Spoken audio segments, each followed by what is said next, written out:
Oh, looks like Dusty lost his money. Oh no. Oh no, it's 8:36 on the dot. I guess it's a draw. Damn it! Damn it! Oh, tried so hard.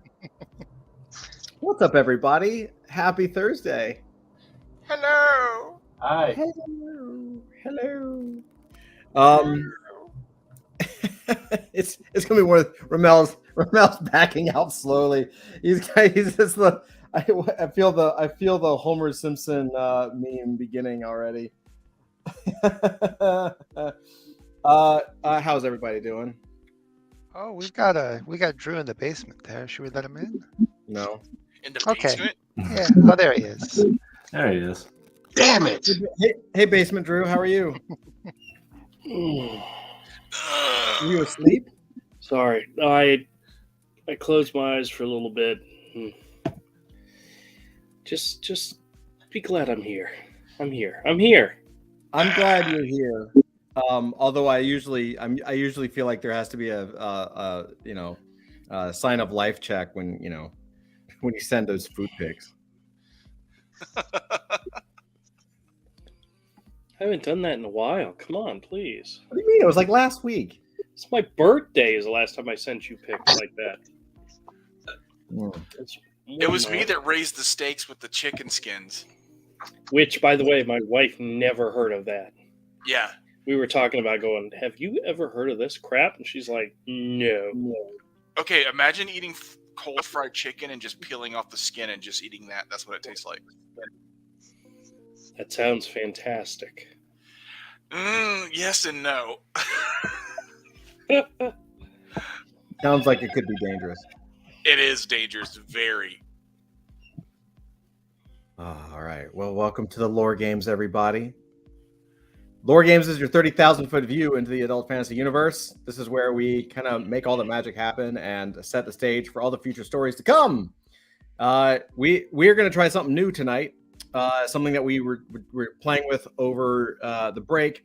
A little different way to come up with a story, and I think it's going to be a lot of fun. It's the same steps, but we're actually going to be integrating it with Chat GPT. I can't wait for Ramel to check this out because I know we're going to be playing with some AI tools tonight, which is going to be fun. Go for it. Yeah, No. I have experimented with Chat GPT plus. There are multiple other AI programs that are out there, and it's interesting. It's just crazy. a bunch of guys playing with their tools. Yeah, you can. There's actually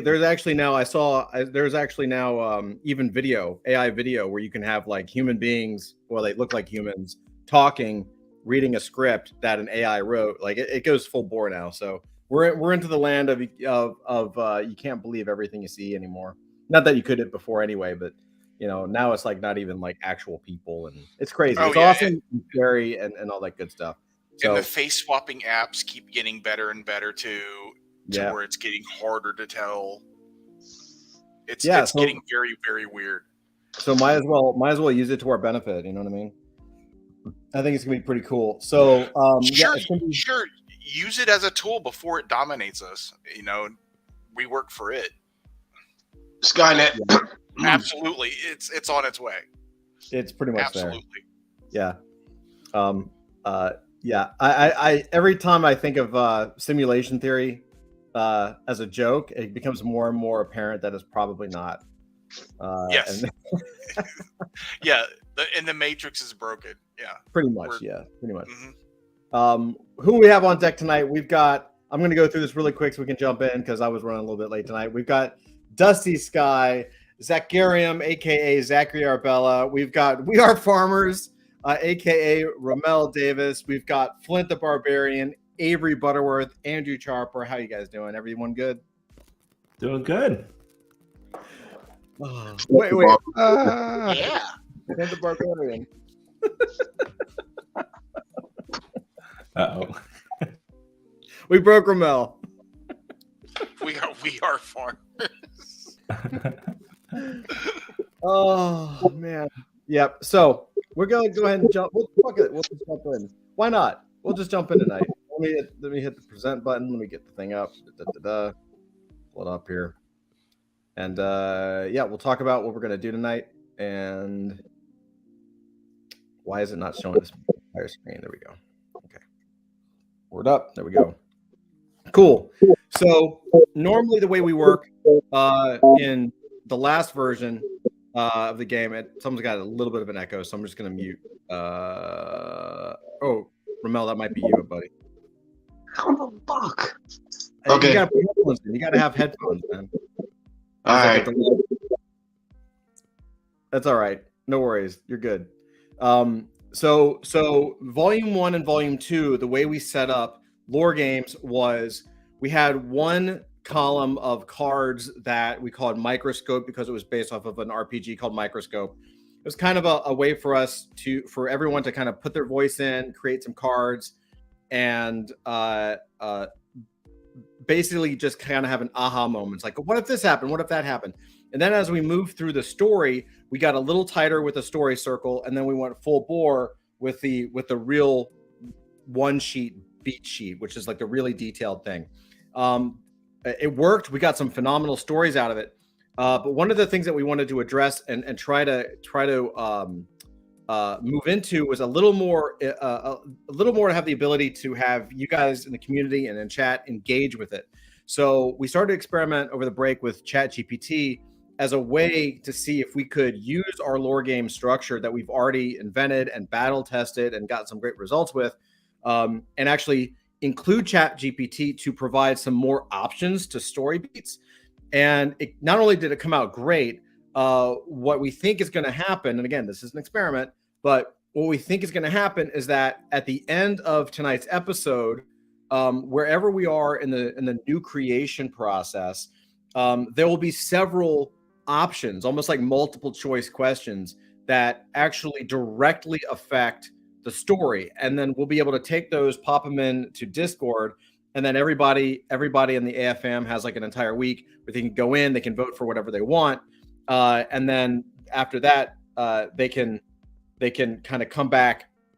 We'll bring it into next week and review it and kind of lock things in canon and kind of get it locked up. KG says might be time to stream in 1080p. Is this too small? Do I need to zoom in a little bit? Or is it what? I don't understand the joke, KG. Here, there we go. Yeah, we definitely could. We always stream better, but so that's where we're going to start with and how we're gonna handle it. So I have some questions and we have some setup, and so we're at the beginning of a new volume, a new day. The very first volume, volume 1, was Blood and Metal.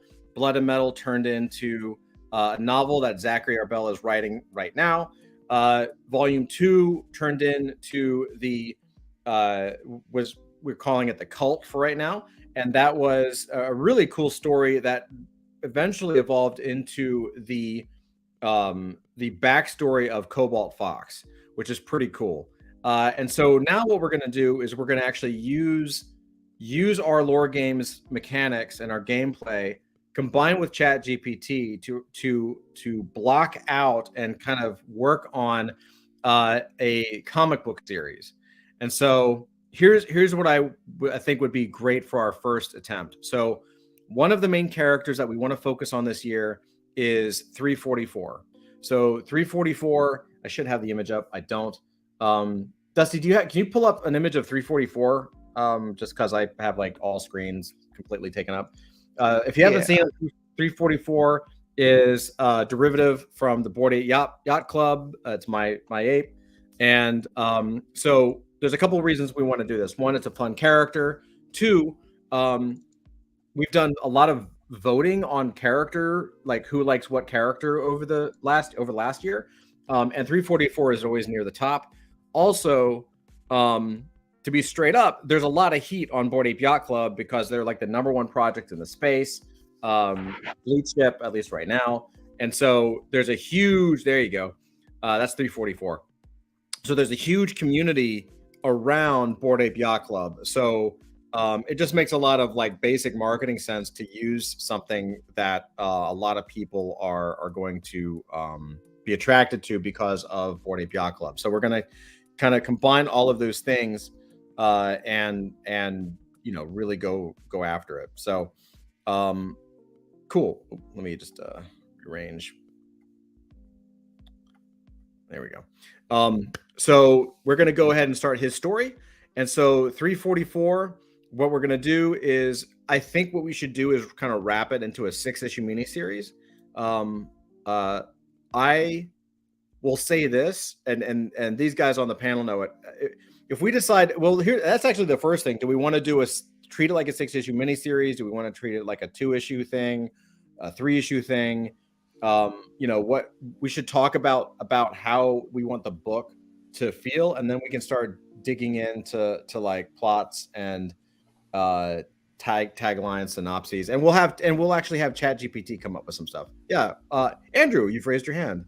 Oh, all I wanted to say is, once we come up with the idea for the story involving the characters, then we can determine how many issues we need to tell that story. I think it's harder to do it the other way around. It's harder to say, let's make a 6-issue limited series and this is the character.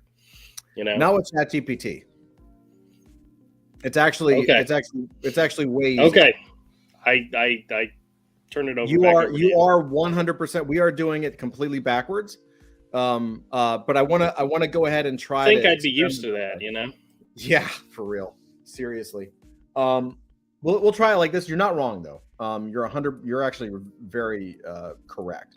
Cool. So here's what I'm going to do. I'm going to go ahead and swap. We're going to show some ChatGPT and Lore Games. We'll keep. Okay, Dusty pulled it down. That's fine.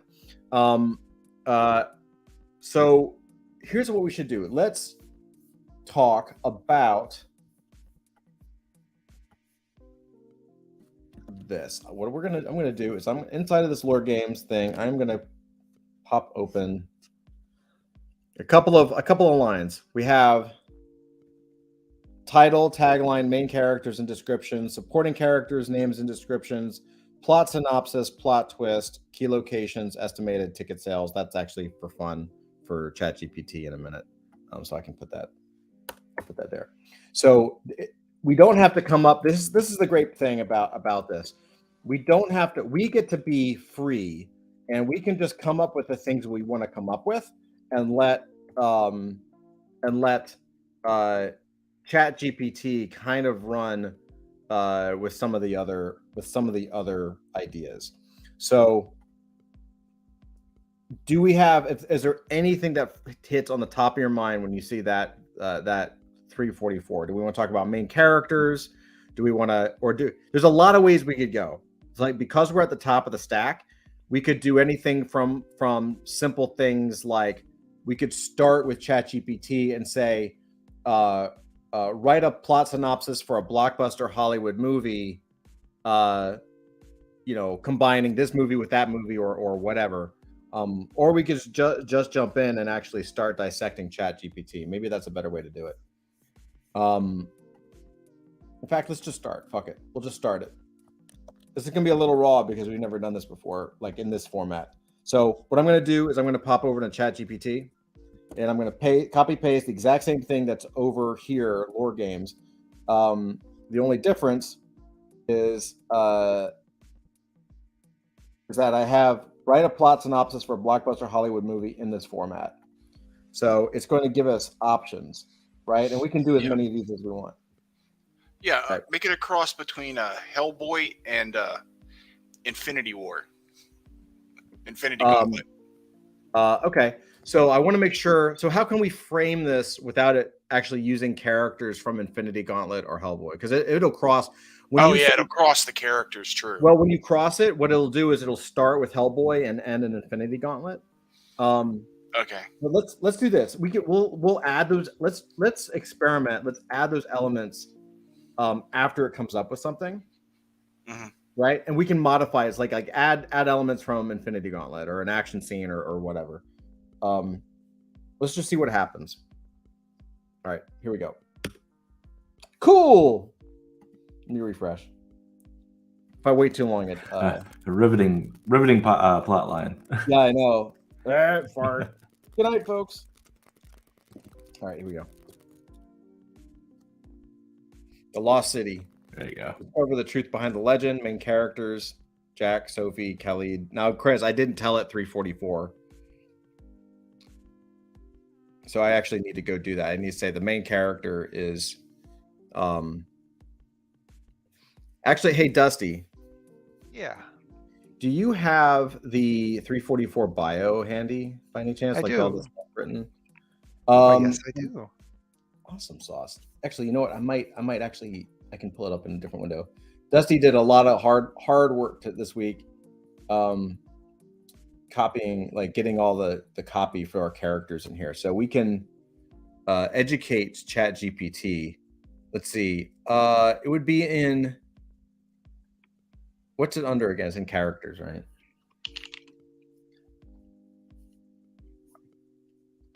I think there's ChatGPT in the title. They have character bios for ChatGPT. Got it. I see it. Awesome. Okay. So here, let's do this one more time. And we're going to do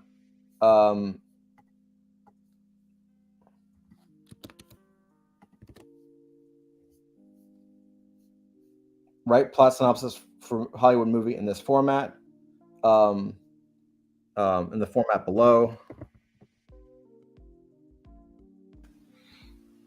Yeah. And we'll say main character,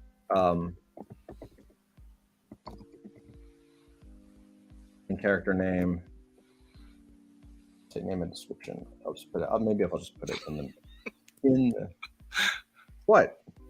Nothing. I'm just thinking of another thing to add to the story. But besides Hellboy and Infinity Gauntlet, Scooby-Doo mysteries. Oh hell yeah! I like that. Yes.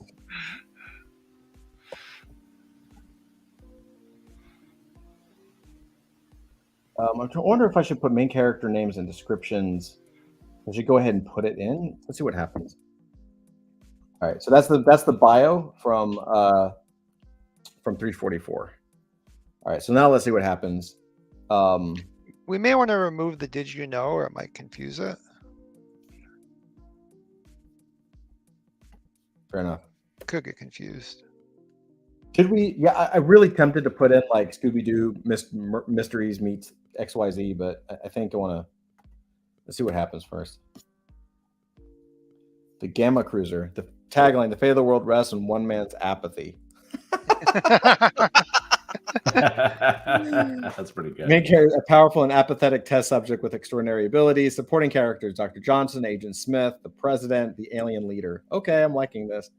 Plot synopsis: 344 is the only surviving test subject of a secret government program designed to create superhuman beings. When an alien threat threatens to the existence of Earth, the government turns to 344 to pilot the Gamma Cruiser, a powerful alien ship that could be the key to defeating the invaders. But 344 couldn't care less about saving the world, preferring to use his powers for more trivial matters. As the alien invasion intensifies and the fate of the world hangs in the balance, 344 must decide whether to rise to the occasion or let humanity fall. Plot twist: 344 discovers that the aliens are not hostile. They're actually trying to help humanity to survive a catastrophic event that is due to happen on Earth. Oh, that's perfect, because he would stop them, and then the catastrophic event happens, which is the smushing. Oh yeah, that's great. Key locations: Earth, space, alien planet. Estimated ticket sales 1 billion, guys. I think we're good. Yes. We've done it. That works. That works pretty well. Cool. Are there any other now here's the best part. We can add, change, remove. So supporting characters, it just made shit up because it doesn't know anything about any of our stuff. I could have copy pasted all the characters as like a learn this and then said, hey, 344 is the main character, and it might have put in some other characters that we know. Is there anything that we want to add or change? Do we want to use Dr. Johnson or whatever and Agent Smith, or do we want to pull things? I mean, I think we could probably pull characters like the government agent has to recruit. That sounds like Full Metal or something. Yeah, or General Steel. General Steele, yeah. Instead of the president. He wouldn't have any talk. The president wouldn't talk to him. The president would send Steele. That's right. So okay, there you go. So let's do. We'll put in Full Metal Jackson in for Agent Smith. Yeah. Oh, I can't do that. I gotta copy paste it. So,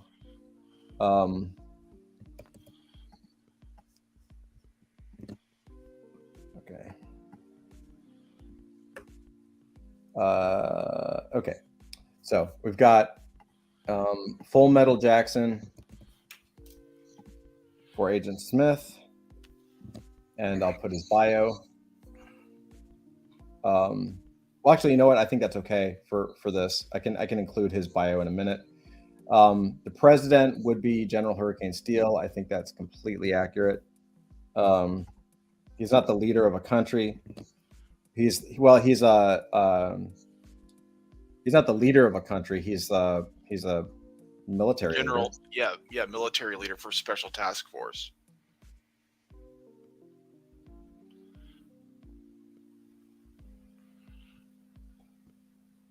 Okay.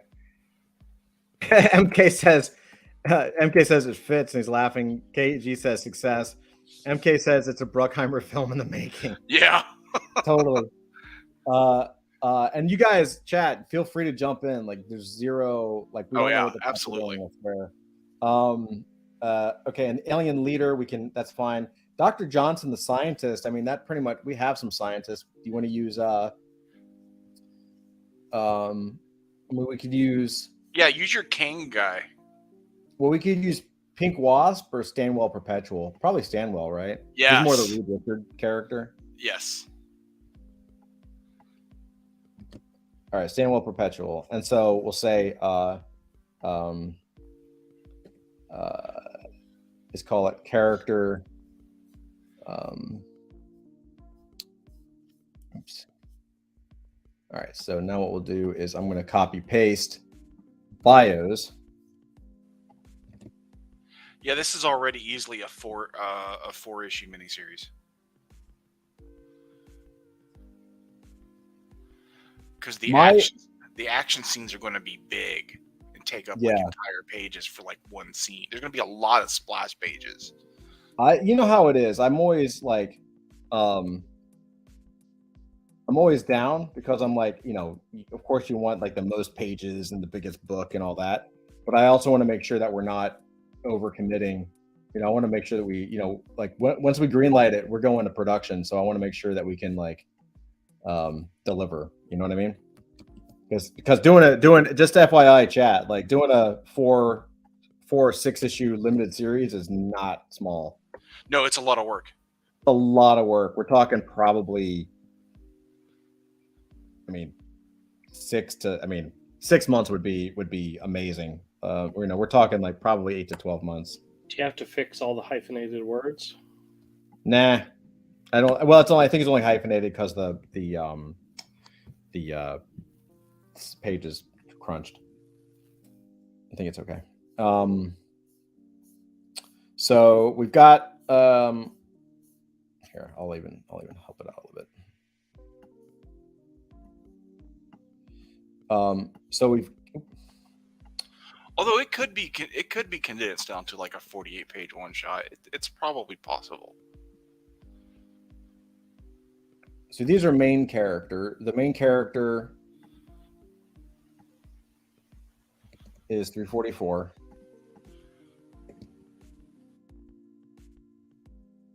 Name and description, and then we've got supporting character name and description. So what I'm going to do is I'm going to put this back into ChatGPT, and now it's going to know our script. It's going to know what we have, right? It'll be like, okay, cool, I understand these characters, and then we can actually ask it another question. So we can come up with different titles and taglines. I kind of like that tagline; it's pretty funny. Is there anything, the alien leader we don't really have, that's a new character, and that's completely fine. That actually fits with a lot of the stuff that we have.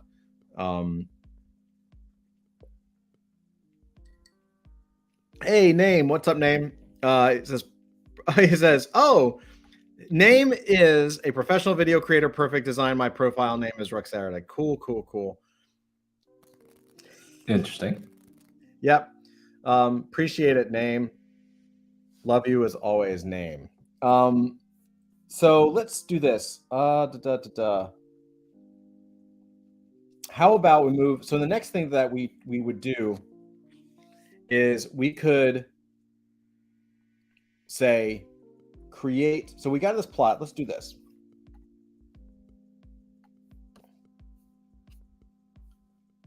I'm going to put it in here, and I'm just going to say read the below or learn this.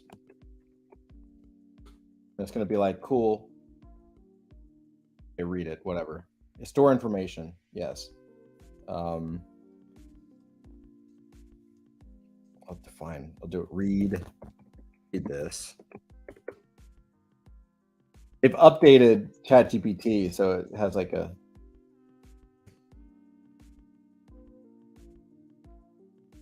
Okay, he's got it. As being very literal. Okay, that's cool. And then we're gonna do. Let's do this. We'll do create a more detailed plot. You want to try 6 issues? What do you guys think? 5, 4. What do you? 4 should be enough. You think? I'm so used to 6 because it's like Most miniseries are 4 to 6. 4 to 6. Yeah. Oh, Ramel dipped. No, Ramel's here. Who dipped? He's right there. Flint. It was Flint. Never mind. Flint dipped. It might have been his computer. It might have been Flint's computer. I just saw a blank icon there instead of Ramel's face, and I thought it was. Oh, I always thought it was Ramel. Sorry. Okay. So I'm putting in create a more detailed plot, break up the plot to fit 6 comic issues. The story should include blockbuster action and not take itself too seriously. KG says 5 right in the middle. All right, I'll do 5.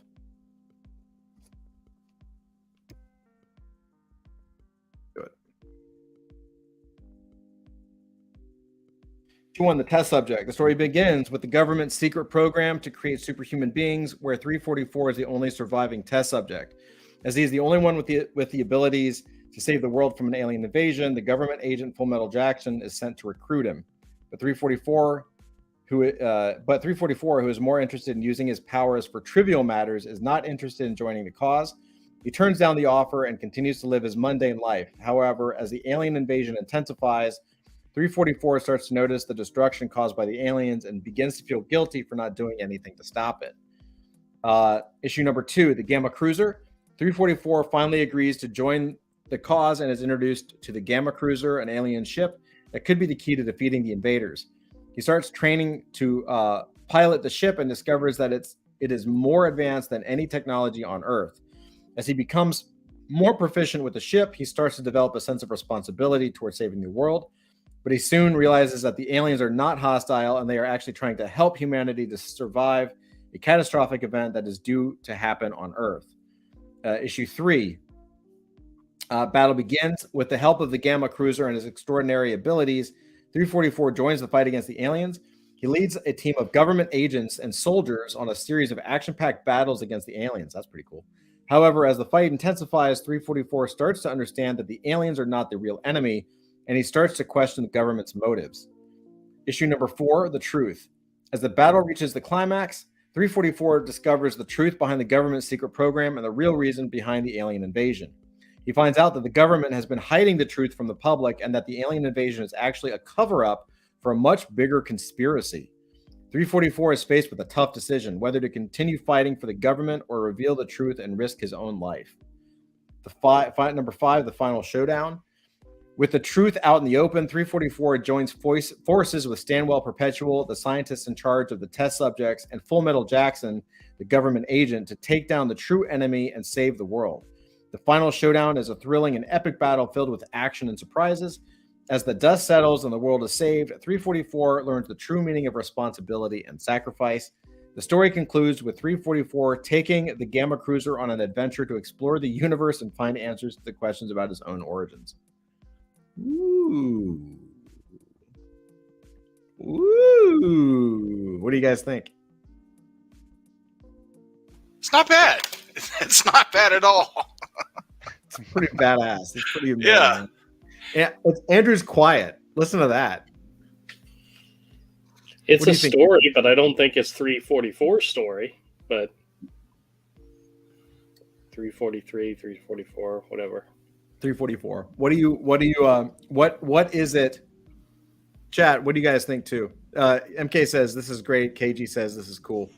Oh, sorry. Let me get Flint and Zach. Okay. Sorry about that. My internet crapped out. No My worries. audio died. Cool. Yeah, we actually have time over here.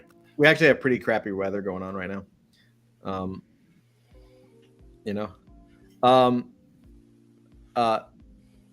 Question: does 344 stand for the number of test subjects terminated? 343. Ramel asked that. Yes, that's exactly what it is. There were 300 it's in the description. others. Yeah, and they all died. So He's the only one sad. to make it. So sad. MK says, I feel like I was watching an old school made for sci-fi channel movie. Yeah, totally. I'm totally down with that. So there's except it's on the Hallmark channel instead. What? So here's what I'm going to do, just so that we have a copy of it, because ChatGPT is awesome, but it will erase your shit. It's still in beta, so you just want to be careful. Awesome. So this doesn't have to be final. This is like it's a bootstrap of a story. So here's what we can do. So here is where the all of us kind of come together, chat and GPT, like kind of working as a team. So there's a couple things we can do here.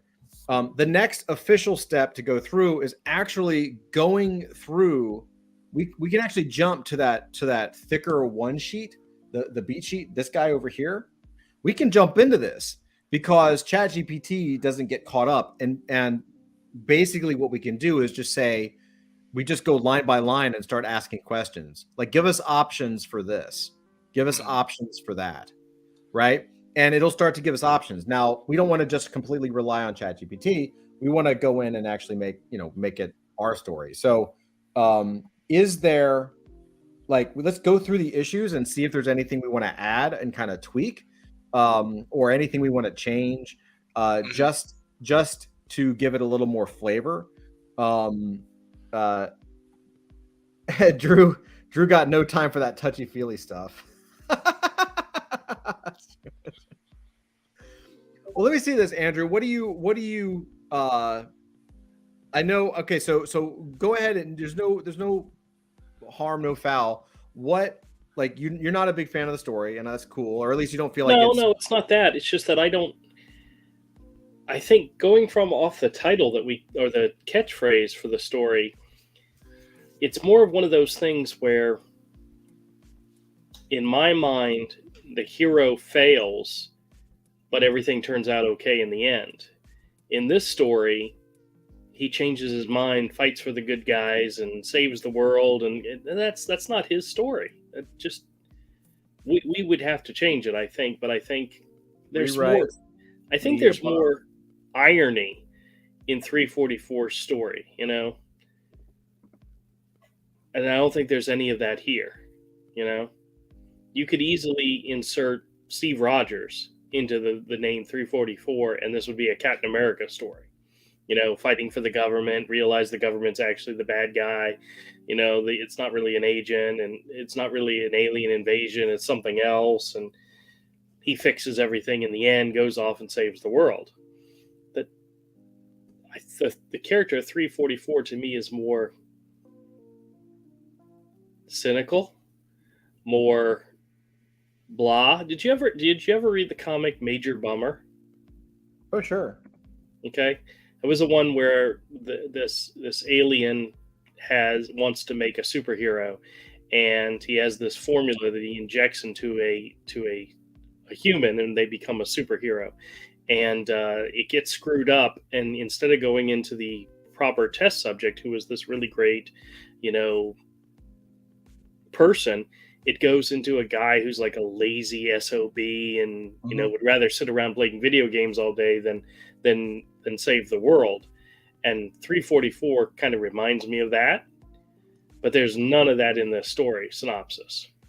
Totally fine. I think the story missed that part of his character, is all I'm saying. So, absolutely. I think that's a good point. So we have rewrite the above with 344 failing, the catastrophe happening, but everything working out okay. Add irony and cynicism to 344's character. Yeah, so what we can do is... I can see him as one of those characters where if some unnamed general starts barking in his face because he did something wrong, he like snaps his finger and the general disappears, or whatever his powers are, he would just be removed, and to the point where that's freaking funny. Okay. So what we can do is we can re-roll all those 5 issues and then start to cross-reference and take the things that we like from both of these. Okay. Right. Even if it doesn't gel, we can like copy paste to make it kind of work, and then have ChatGPT re-roll that and to make it make sense once we have all the parts that we like. Is there anything else from Avery, Dusty, We Are Farmers, Flint, Zach? Like, is there anything else that we should add or change? Same thing, KG, MK, like anything that you guys want to add or see that before I re-roll, or should we just re-roll it? Just a reminder here, we're writing the script for a hardcore 90s Miramax film, not a 2022 Disney Plus movie. Okay? That's all I'm saying. You are not wrong. Well, I missed about half the conversation, so yeah, we just say we roll. Okay. Yeah, Harvey Weinstein. Let's re-roll. See what we got. All right. No matter how bad Harvey Weinstein was, he produced some good movies. KG says re-roll, and MK says re-roll. Oh, awesome. All right. Okay, I'll go ahead and start reading while this is working. Issue number 1, the test subject. The story begins with a government secret program to create superhuman beings, where 344 is the only surviving test subject.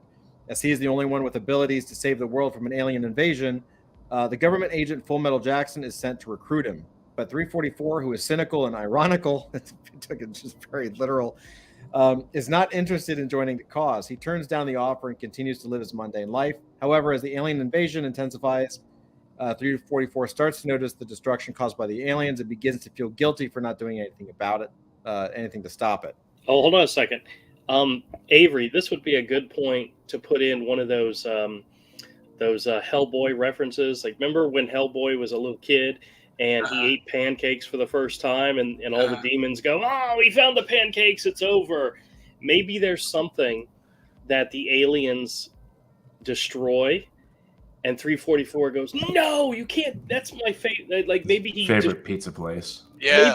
Maybe he destroys. Maybe they destroy like his favorite taco truck, a movie studio or something, and his favorite TV show gets canceled because of it.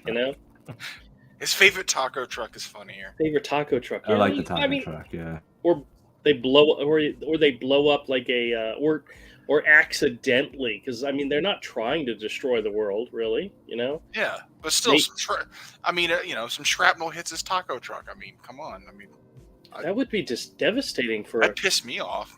I kind of see him as a stoner.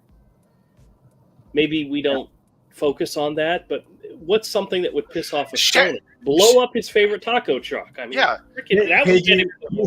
His personality is a little bit of Shaggy meets Hellboy. KG says, "Drew not happy. I'm not happy."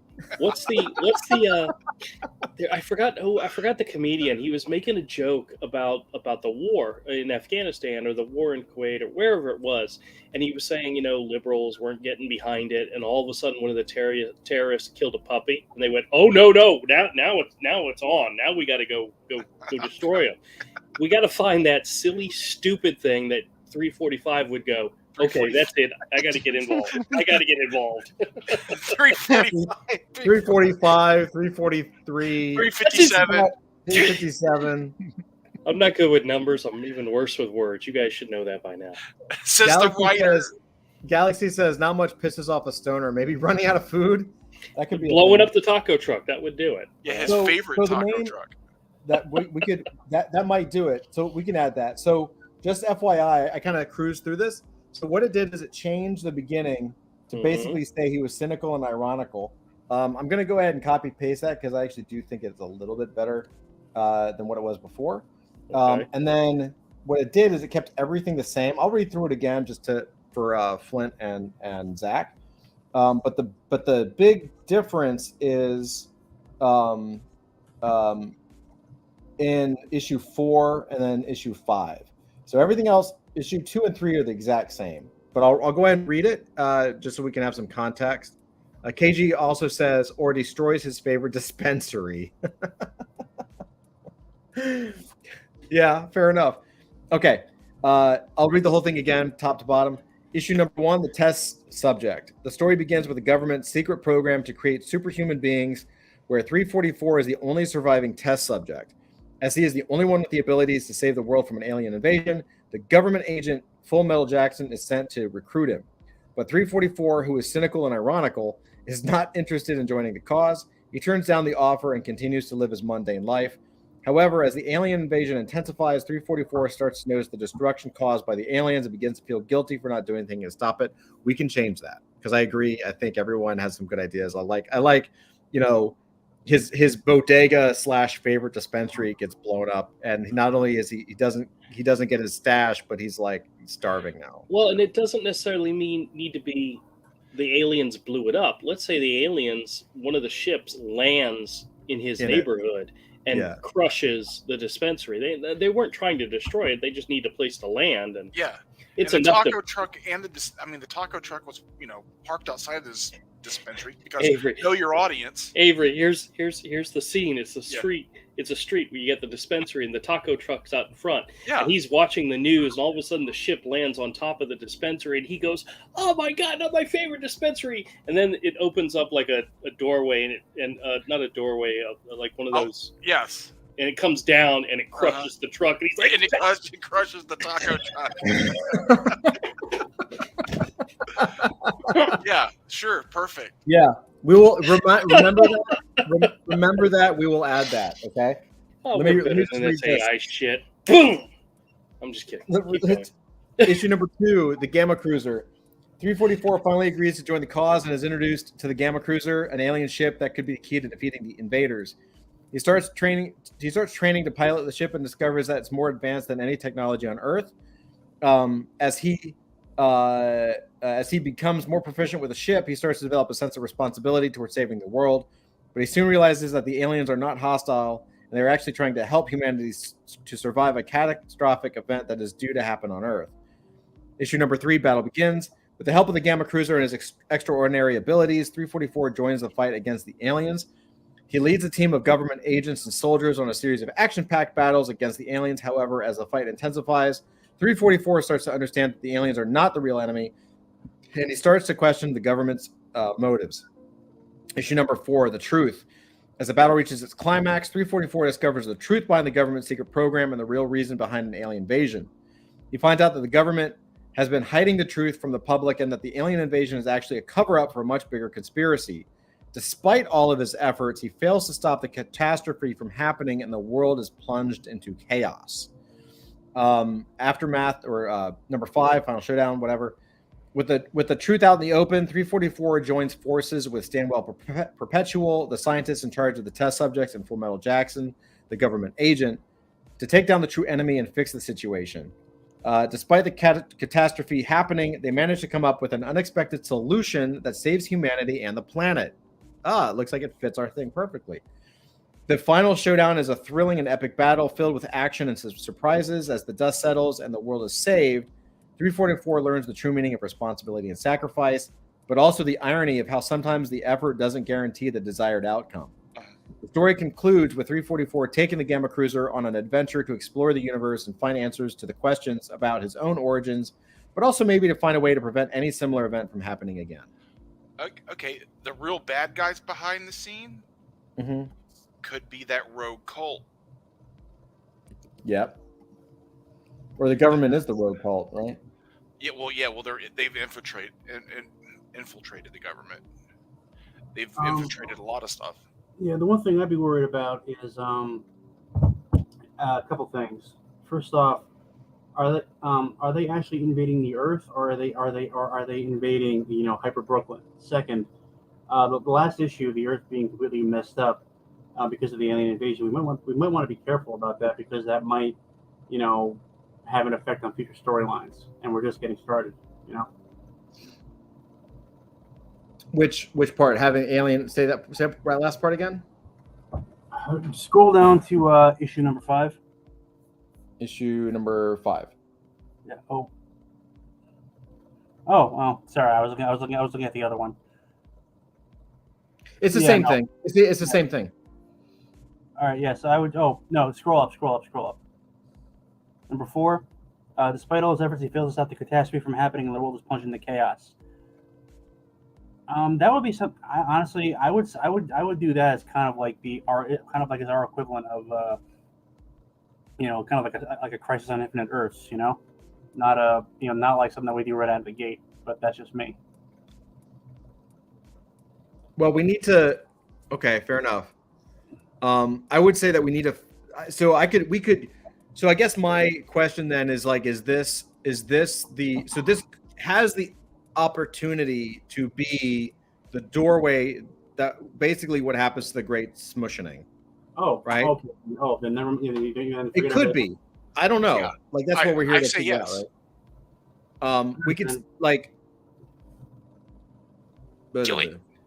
Yeah, that could actually work. That's actually better than that could actually work then. Yeah. So then forget everything I said. We can actually use this as a way to explain how all realities got compressed. Basically we could say that the end result of this is that as a way to save the Earth,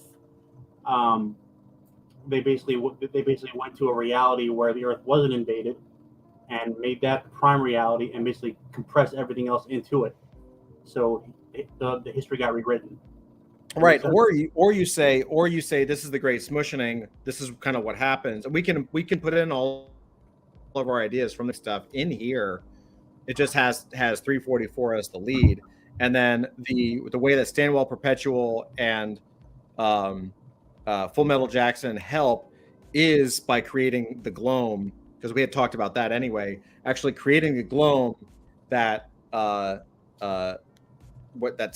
basically saves humanity, right? Because it says as the dust settles and the world is saved, right?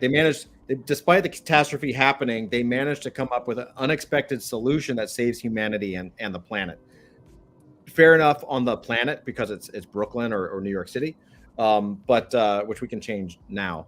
Yeah, I mean it kind of works. What do you think, Ramon? Any thoughts?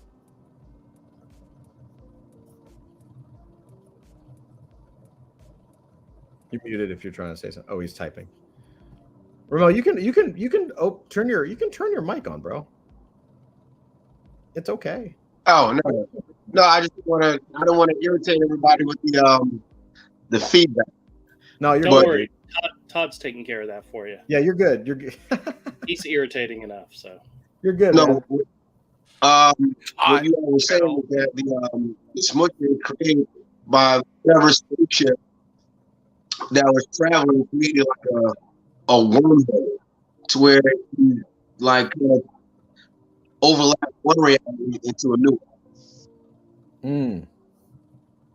Kind of like remember what happened with the Planet of the Apes, where there was a big loop where they escaped on the planet, which actually went to the past, and that past created that doomed future. It was like a big loop. Yep. That type of thing. Yep. I think that I like that. I think so. What we'll do next, I'm going to change some things to go from like the planet to Brooklyn /New York /Hyper Brooklyn, whatever. then we can start going in and asking. So basically, the next step is once we like this outline and everyone is cool with it, then basically we go in and dissect every line and bring it out into the beat sheet and basically request options. We can create options like, cool, test subject, issue number 1.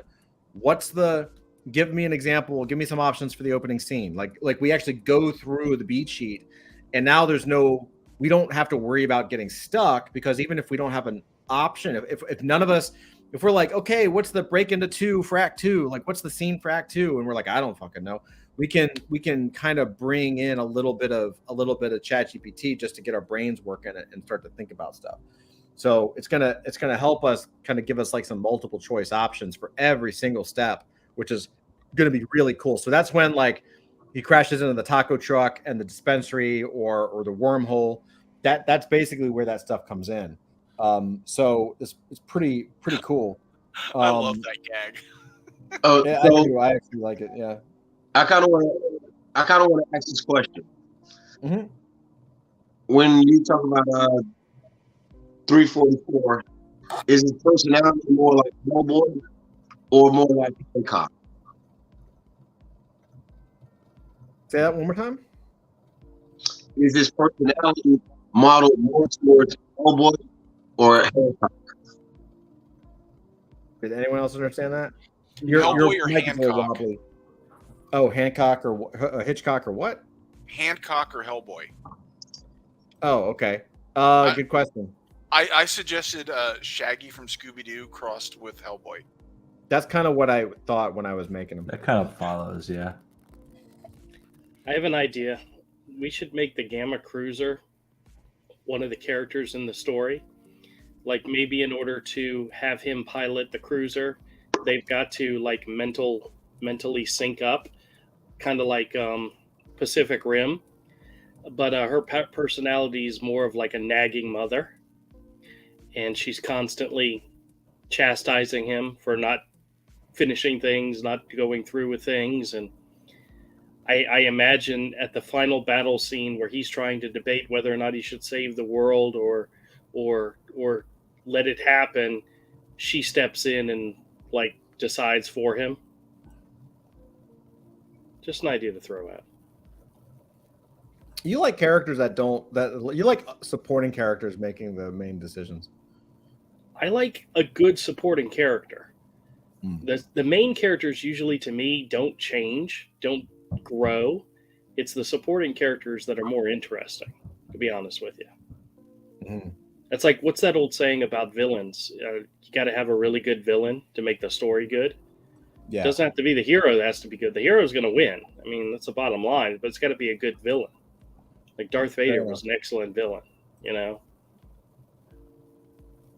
The shark from Jaws was an excellent villain. Nazis from Raiders of the Lost Ark were excellent villains. Excellent villains. For sure. All right. So let's jump in. Let's get issue 1. I think we've got about 30 minutes until we hit 10 p.m. Eastern. So let's jump into issue 1 and see if we can get some options, some questions. And then that'll give everyone in Discord and everyone in AFM to kind of get some votes in and see where we take this puppy. So issue number 1, here's what I'm going to do. So I'm going to copy this in, some tweaks. We made some tweaks. That's good. I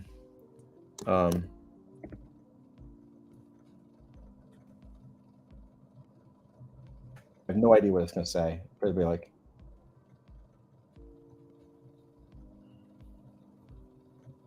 okay.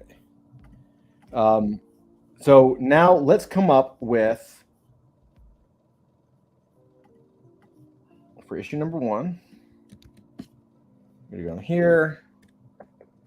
All right. So now in issue number 1, there are, let's see.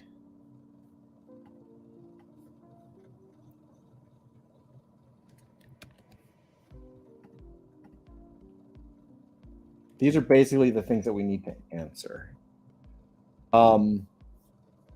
It's going to be a little weird because I broke it up when I did this, I broke it up as a 6-issue thing. So I have to figure out how to divide it up. I have to look at it and divide it up into 5 issues or expand it into 6. But for tonight, so here are the things that basically happen in a story plot.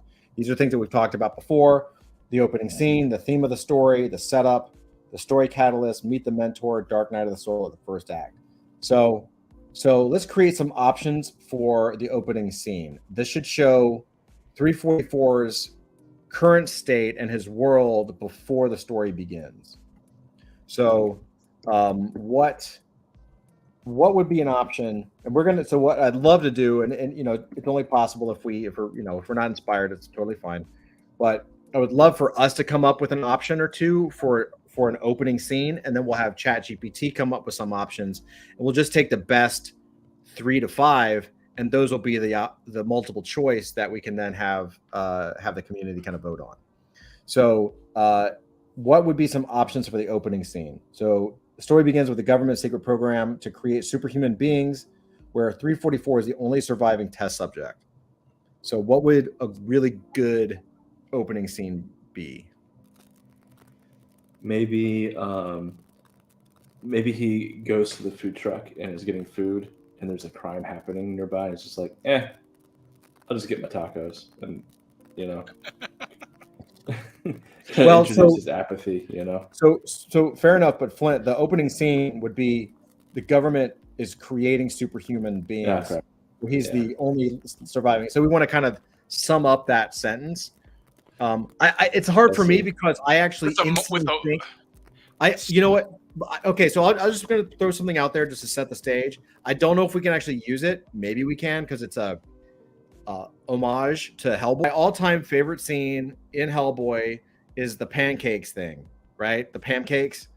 So, and Avery, I know you know what I'm talking about. So, I love, you can have a baby 344 because it could take place in the past, right? Baby 344, little kid 344 eating pancakes, and as you pan back or you look around, there's like all of his other brothers and sisters, and it's obvious because he's a monkey human. All of his brothers and sisters are basically like in test tubes and like just jars. So he's like obviously the only survivor in that regard. My idea is horribly worse. Okay, go for it. Horribly worse. Okay, person. You have this test subject, this monkey, and he's got like a number printed over the top of his head, number 344, and you see the scientist coming out, and he's injecting some liquid into him, right? And then as you pan out, the monkey's like starting to spasm and start to like freak out. And then as you pan out a little bit, you look down this long corridor, and there's just these charred, burnt bodies, like all the way down the corridor, right? And then then after the monkey stops convulsing, the scientist says, "Okay, fire test subject," and they're literally firing a missile at this monkey, or it's a flamethrower, or it's something horrific which happened to all the other test subjects before him, and you're thinking, "Oh my God, this is the most horrible thing I've ever seen them do. This is like putting beagles' heads in cages and then letting sandflies in them." But after the explosion happens, he's still standing. He's still alive. And that's our introduction to the character that survives the first round of injections. But then you see all these other dead, severed bodies, like severed heads, and all the way down. It's like just a mangling, horrible. Different. Each one has a number over them for the failed experiment. Try to figure out how to make that into a story.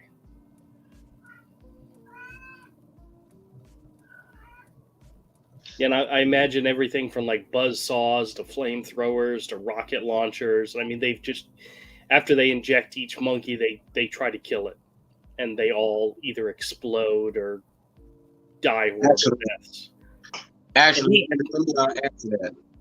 Let's say the flashback of the government or whatever, and it's like right when they're about to cut into and something like that. It's a nightmare when he wakes up or something. I have no idea what you just said. Your mic is flat, bro. It's so bad. It's so You know what good it in the reminds game room. You know what It's it so reminds good me in of? the game room. Like, what's the deal? Well, as the smoke clears and everything, the camera pans back on 343 that he's alive. 344. 344. Him and 343 is dead. I know.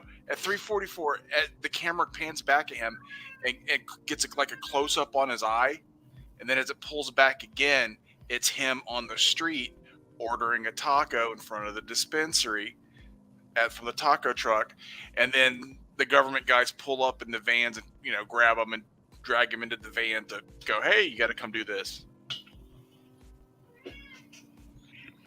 That way we establish before we get to the gag about the dispensary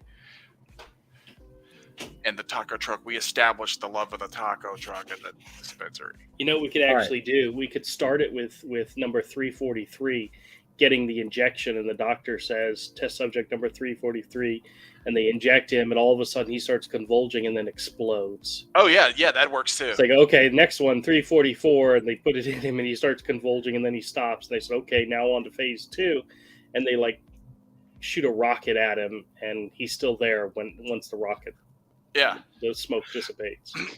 You know what? One thing I would mention is that so 344 is a Bored Ape, which is like a super popular NFT collection, and he has really widespread appeal to like the whole NFT space. He has the potential to be a major star because he's just that awesome.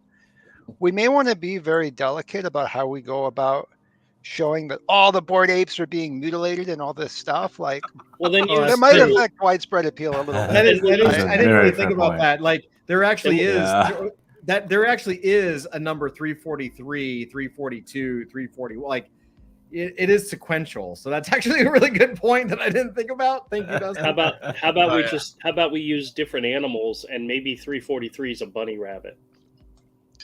There you go. Okay, that works. And then 344 is an ape. Yeah, and he's an ape, and he's the one that survives. There we go. You look down the hall, and there's dead hippos and alligators, giraffe. and just all different things. And they're all strapped down to these like weird chair, Weapon X type machines. One happens to look like Yogi Bear. It's totally fine. Oh yeah, absolutely. That's perfect. Okay. So I think we have one. Does anyone want to add, change, modify? I'm going to ask ChatGPT for some options. We good? Okay, here we go. Go for it. What happens? Opening scene opens with a shot of. I might actually need to. Actually re-input the first issue in there. Oh no, he got it. The opening scene opens with a shot of 344 lying on a couch, staring blankly at the TV. He is surrounded by empty pizza boxes and cans of soda. He's wearing a t-shirt with a logo that says, quote, "I'm not even trying." That's I like that. We hear a newscaster talk about an alien invasion happening on the other side of the world. 344 seems uninterested and continues to stare at the TV. Option 2. The opening scene opens with a shot of 344 in a laboratory. He's hooked up to various machines and is being monitored by scientists. We hear a voiceover of a scientist talking about how 344 is the only surviving test subject of a secret government program. We see flashes of 344's abilities on display, such as him using his powers to move objects with his mind. And hear the scientists discussing how 344's abilities are beyond anything they've ever seen. Option 3, the opening scene opens with a shot of 344 in a crowded city street. He is walking aimlessly, looking bored and uninterested in his surroundings. He's wearing a t-shirt with a logo that says, "I'm not even trying." He stops and looks up at the sky, where we see a giant alien ship flying overhead. People around him are panicking and running for cover, but 344 remains standing there, staring at the ship with a look of disinterest.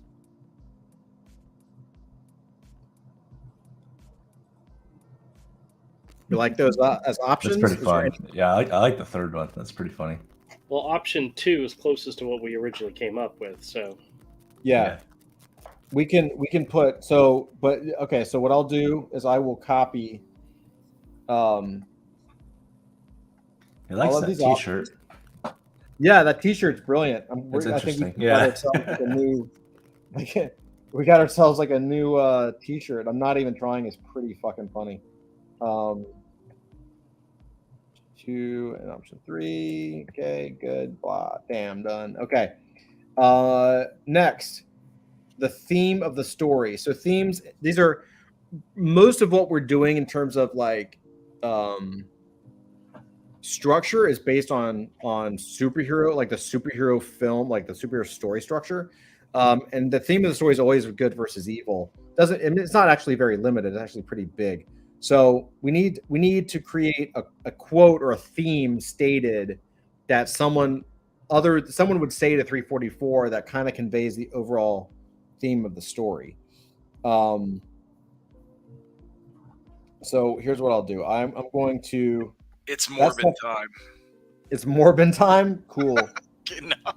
Absolutely not. Have you guys ever seen that bumper sticker that said, "My dachshund is smarter than your elementary student"? Because a lot of people have those. I might have a number one elementary student. Yeah. I could see him with a shirt that says, "My bored ape is smarter than your elementary student." Or how about we go full 90s and just go have him wearing a shirt that says, ask me if I care, or better yet, if we really want to go full 90s throwback on this, did you guys ever see that movie Clerks? Yes, I'm not even supposed to be here today. Yeah. So why not have him look like Dante from like Clerks? The guy is not supposed to be there, but so he will be like Dante when he just really stopped giving a shit. Awesome. Because he knows he's a lab experiment. He's like, I'm not even supposed to be here. Like, I'm not even supposed to exist. Yeah, something like that. All right, so we're getting some quotes. Oh, we're getting some good quotes here from Full Metal Jackson, General Hurricane Steel, Stanwell Perpetual. The Alien Leader has a quote for him, and so does 344's Inner Voice. Oh, that's cool. Full Metal Jackson. Oh, we're getting a bunch of quotes. We'll just pick one. We can pick maybe like top 5. I don't know. So here are some quotes for the theme of the story. The fate of the world rests on your shoulders. Will you be the savior or the destroyer? Full Metal Jackson. Like if he's like trying to bring him to the fold, right? You have the power to change the course of history. Will you be a hero or a coward? General Hurricane Steel. The world is in danger, and it's up to you to decide whether to be a part of the solution or part of the problem. Stanwell Perpetual. You have the power to make a difference, but it's up to you to decide whether you use it for good or evil. The Alien Leader. I don't like that one. You have the power to save humanity, but it's up to you to decide whether to be a hero or villain. So it's basically the same themes. 344's Inner Voice. The world needs you, but the question is, do you care enough to save it? Full Metal Jackson. That's a good one. You have the power to change the fate of the world, but it's up to you to decide whether to be a savior or destroyer. General Hurricane Steel. So there's a couple that are kind of the same. Yeah. I think number 6 is good. Number 6 is good. Do we want any more? I can always re-roll this. Yeah, re-roll. Save number 6 and re-roll. Okay.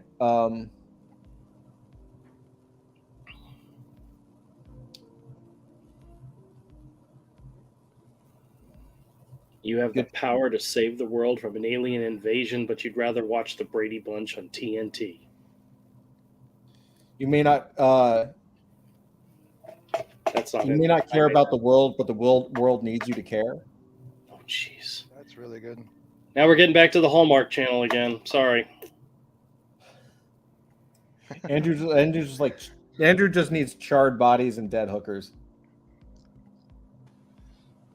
Exploding bunny rabbits. And exploding bunny rabbits. What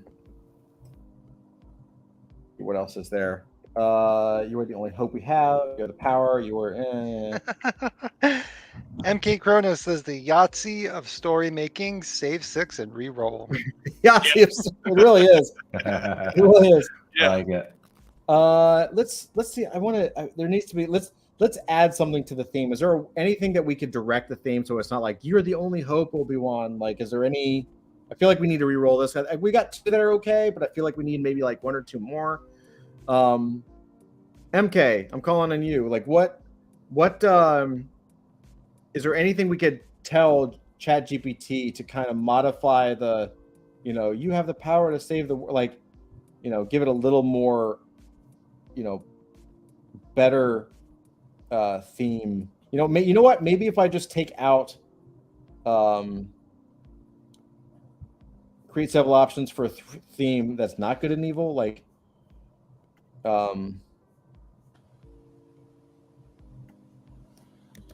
let's do it again. See what happens.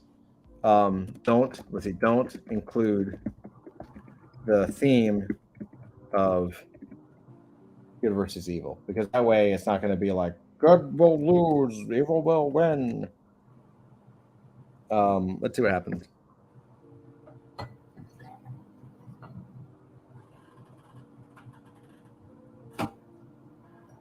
It's kind of hitting the same things. You might not care about the world, blah blah. You have a unique power that no one else possesses. The world's in chaos, and you have the means to change it. Will you use it?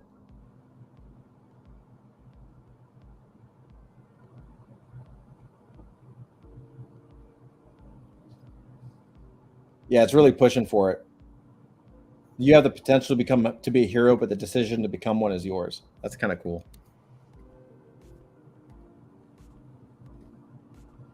All right, we got 3. Do you want to? Is there anything else in here that we want to take? Do you see anything in here that interests you guys? No. they're None of those are funny. It doesn't have to be funny, Andrew. Yeah, it just has to be I good. want it to be funny though. Okay, so make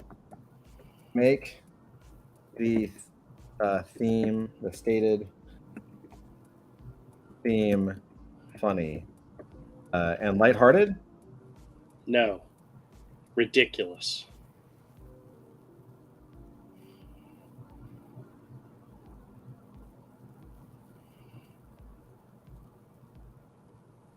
Okay, that's actually better. You're the chosen one, but you don't seem to care. Will you save the world or just save your couch from being lonely? See, I like that. See, that's I like not that. bad. Thank you. Thank you. We are counting on you. We're counting on you, but you're too busy counting your superpowers. We're all counting on you, but you're too busy counting your superpowers. Will you save us or save your lazy days? The fate of the world is in your hands, but you're too busy playing video games. Will you save us or just save your high score? Oh, that's good. You have the power to save humanity, but you're too busy snacking. Will you save us or just save your appetite? It's kind of, will you save us or just do something, right? World needs a hero, but all you care about is your Netflix subscription. Save us or save your binge watching. You're the only hope we have, but you're too busy playing with your superpowers. Will you save us or just save your fun time? Save your nap time. Save us or save your play time. It kind of went that way. It went downhill from the first one. Yeah. Save number 1 and all right, we'll save number 1. I think that's pretty good. So we got 4. That's pretty good. Any others before we move on? Anything MK else? says, nice call with the ridiculous. Maybe add apathy too. Apathy, good call. Okay.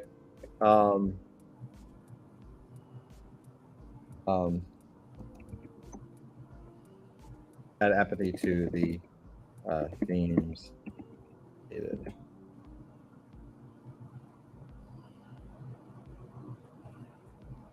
You're the chosen one, but you don't seem to care, so we'll use that again.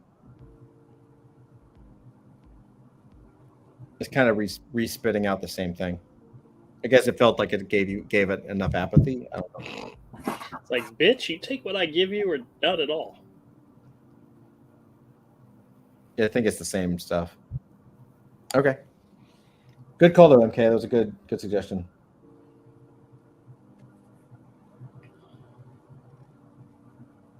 I kind of like if you modified it and you said you're the only one who can stop this invasion, but you're too busy playing with your superpowers. Will you save us or just keep playing with yourself? And See, that's what you were better. thinking. That's better though. All right. It's definitely what Avery was thinking. Yeah.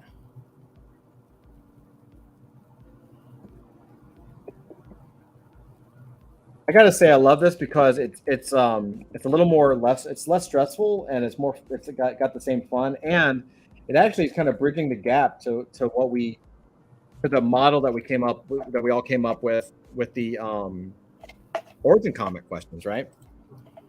Oh yeah. Okay, the setup. So the setup is our introduction to 344. Remember, we did opening scene. Now's the setup. So if you wanted them in front of a taco truck or something like that, or at the laboratory growing up, whatever, this is where we include examples from their homework and play life. This is the character's world before the story begins. So do not include, all the other stuff.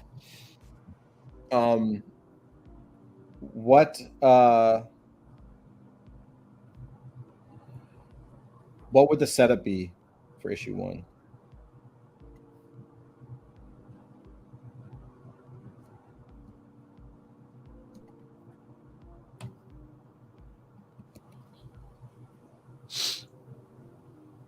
Take your time. No worries. I'm going to put this in. Just go ahead and set up the question. I just had an idea for another opening scene. Kind of goes along with what I think what Flint said before about him at the taco truck. Maybe he's just walking up to the taco truck and ordering a taco, and all of a sudden people start screaming, and he looks up and there's like a meteor coming down, and it's heading right for the taco truck, and he uses his powers to deflect the meteor, and it smashes into like an orphanage or something, or a pet store or something that's horrible, and people are like, oh my god, look what you did, and he's just like looking at him like kind of like a Hancock type of move, where he's like, I just saved the taco truck, I mean, come on people, leave me alone. And then somebody asks, who are you? And then he has these flashback images to when he's in the laboratory and getting his powers and so forth.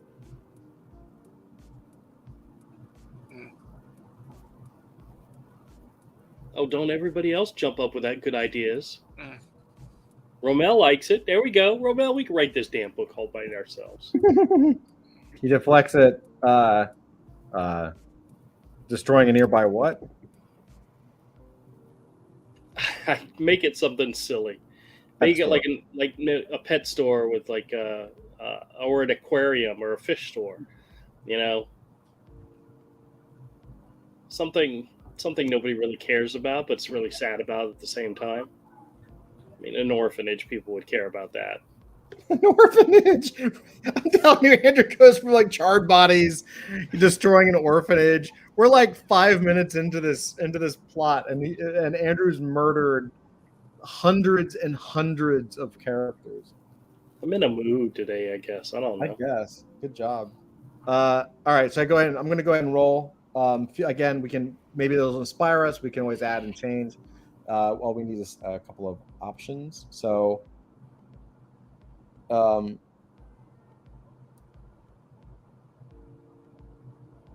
Let's see. Okay.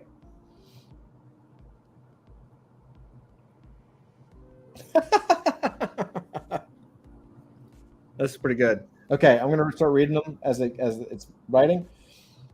Option number 1. The scene opens with 344 lounging on his couch in his apartment, surrounded by empty pizza boxes and cans of energy drinks. He's playing a video game on his TV, completely absorbed in the virtual world. We see a glimpse of his messy bedroom and a shelf filled with collectible figurines. As he beats the level, he lets out a victorious sigh and says to himself, "This is the life." Option number 2. The scene opens with 344 at his job as a customer service representative at a tech company. He's on the phone with a disgruntled customer, rolling his eyes and clearly not interested in helping him. As he hangs up the phone, he turns to his coworker and says, "Another day, another dollar. Why do I even bother?" Option 3, the scene opens with 344 at a bar with his friends, laughing and telling stories. He's holding a pint of beer and clearly enjoying himself. As his friends talk about their plans for the future, 344 chimes in with a sarcastic comment. Why plan for the future when you can live in the present and just wing it? Option number 4. The scene opens with 344 sitting at a park bench, staring off into space. He has a small notebook and a pencil in his hand and is doodling aimlessly. As he finishes his sketch, he looks at it and says to himself, why bother with anything else when art is the only thing that truly matters? Option number 5. The scene opens with 344 at a bookstore, browsing through the shelves. He's holding a stack of books and has a look of disinterest on his face. As he flips through the pages, he mutters to himself, why read when I can just watch the movie adaptation? So it's establishing his kind of lazy bother mentality. Yeah. He's a full in other words. I dig that first one, that first option where he's in his apartment and he's like, this is the life. Because it kind of sets up like, why would he want to save anything, right? Like it kind of sets that up. Is there anything else that's we've got the I think of all of them, 4 kind of works the least. The park bench, yeah, You know, I agree with the art. I agree.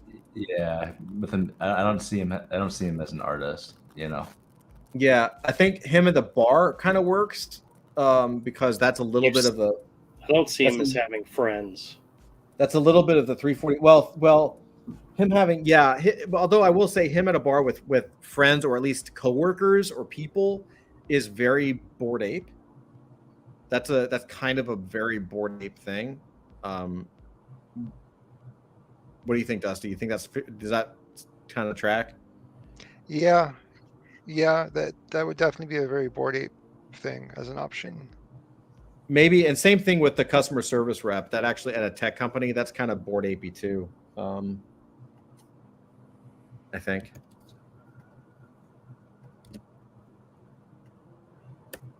All right. So we got 4 options there. Is there anything based on that, Andrew, or everybody? The setup: 344 ordering a taco from his favorite taco truck. He looks up at as a meteor comes rushing down. He deflects it, destroying a nearby pet store. Do we want to modify it at all? The opening scene, what ChatGPT is setting up is that the opening scene really shows his. It's more about his personality, which you were doing if he deflects it and it's like he doesn't give a shit. That could work. Do we need to straighten it up? The idea was to establish he likes the taco truck, number 1. He doesn't really care about everything that's happening. He only really cares about himself. Number 3, he has powers, whatever those powers are. He has powers because later on he's going to be sitting at home and they're like the news comes on about an alien invasion and they're going to try to tell him, hey, we need your help. And he's like, get out of here. I'm not going to help, whatever. And then all of a sudden he sees the taco truck get smashed and it's like, no, I got to, we can build up to that. But the opening scene should establish those things. So that's why mine is better than theirs. Cool.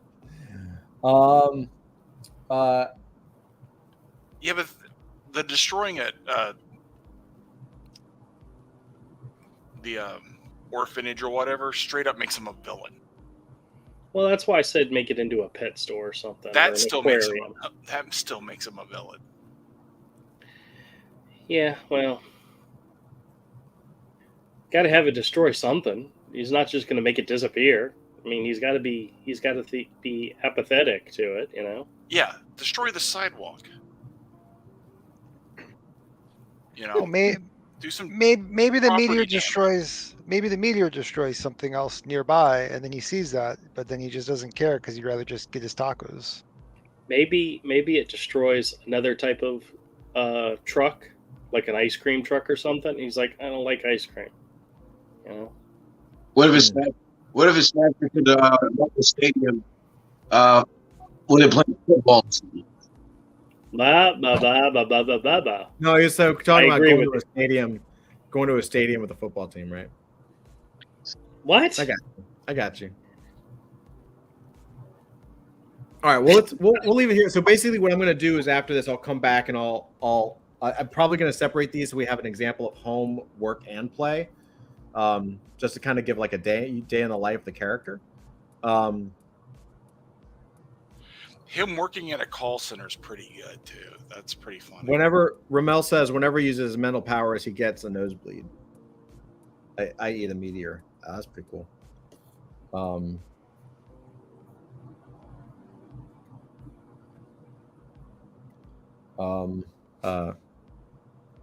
He notices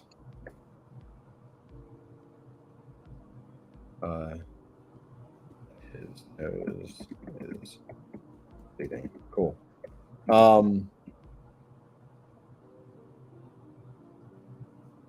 Cool. So next up is what's one personality trait? What's one personality trait that makes 344 exceptional?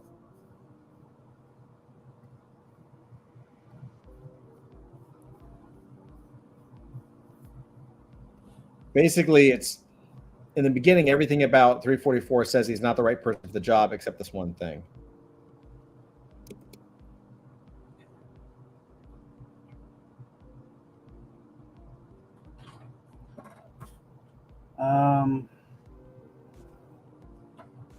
How about he's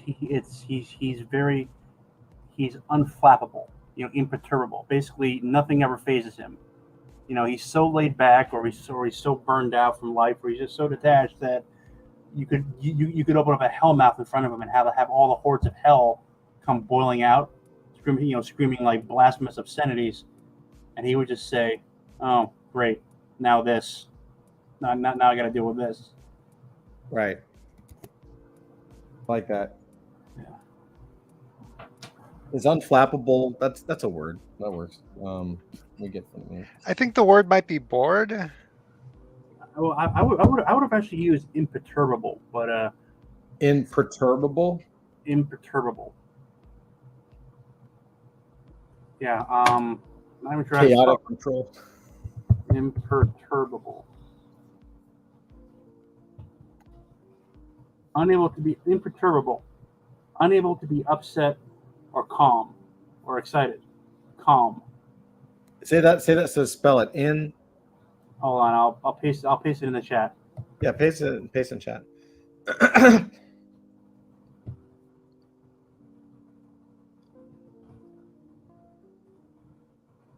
Okay. Imperturbable. Okay. Author with the big words. Adjective. Unable to be upset or excited. Calm. For example, an imperturbable tranquility. Yeah, he's basically that guy who never loses his shit. Basically, it doesn't matter how crazy stuff gets. He always remains just kind of zen about it. Cool. So let's pick out two more or three more or something, just to give it options. We've got 344's exceptional intelligence. He possesses an extraordinary level of intelligence and problem-solving abilities, which makes him a perfect candidate to pilot the Gamma Cruiser. Although I would say that Imperturbable does that as well. 344's exceptional creativity makes him an ideal candidate for the task at hand. Exceptional bravery. Despite his apathy and reluctance to get involved, he's a deep sense of courage. Exceptional adaptability. Innate ability to adapt to new situations and environments, making him a perfect candidate for the task of piloting the cruiser. Exceptional powers. He has the extraordinary powers that make him the only one capable of defeating the alien threat. His powers are not really a personality trait, although I guess you could say it. Adaptability, maybe. This as an option. I think Zach kind of nailed it though with the imperturbable. I think that sounds way better as an option. Yeah, sorry, writer. We like fancy schmancy words. No, it's good. All right, we'll do two more, and then I think we'll be we're almost there. We'll just finish this up. We'll get to Dark Knight of the Soul. There's one more thing before we get to the actual story catalyst itself, and that is the options for how the villain might appear in during the setup, right? So how might the villain basically how is the villain introduced?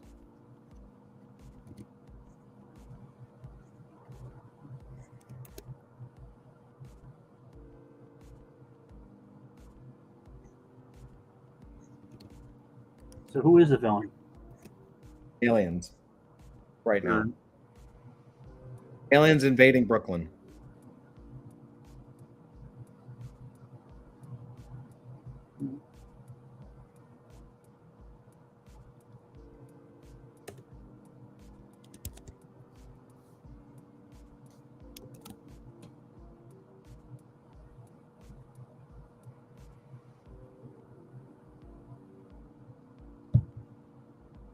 Maybe there's one of them. Do you want to do like a Men in Black kind of thing where one lands and it's like the other aliens are chasing them or something?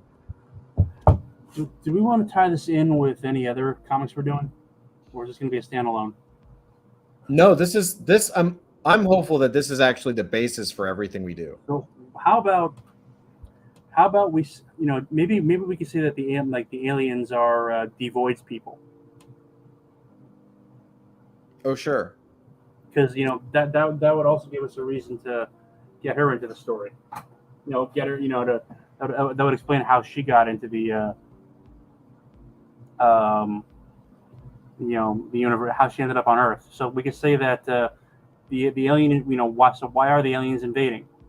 Well, because they're aliens. But maybe we could say they're invading because they found out that Devoid's on the planet and they really, really, really want to kill her. And the planet's just collateral damage.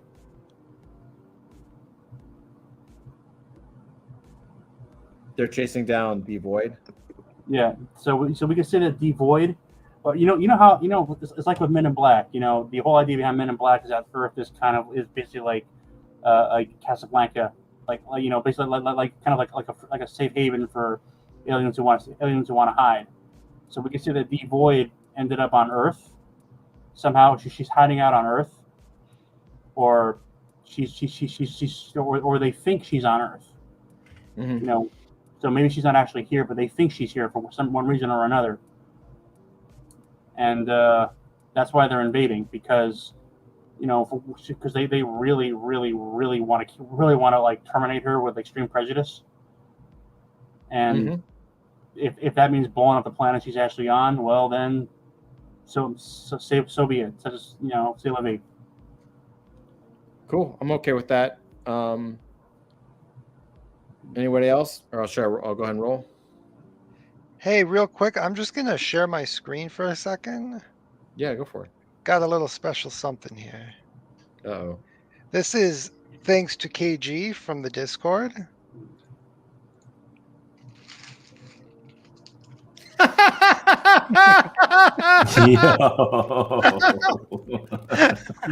That didn't take long. Excellent, KG. Beautiful. Love it. Love it. Beautiful. Not even trying. I love it, dude. That's great. Yeah, that's gonna. I think it may be. I have a feeling apparel will be coming this year, and I think I'm not even trying to make it as a shirt. That's pretty good. That's pretty epic. KG, thank you, man. That's awesome. That's awesome. All right, so let's roll this and see what's up. The villain might appear during 344's daily routine at work.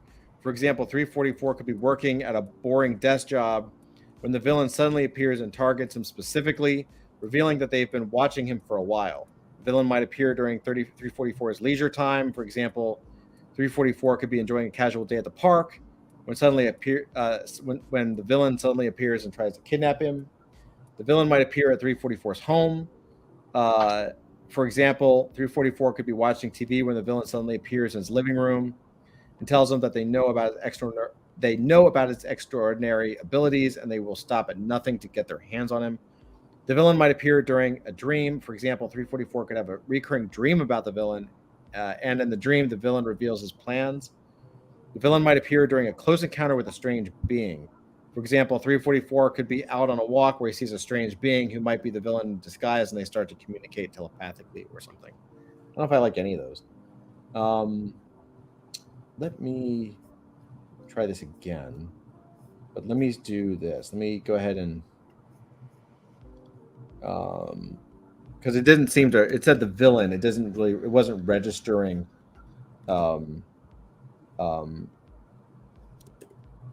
Based on the above, KG says I'm quick. You're really quick. Let's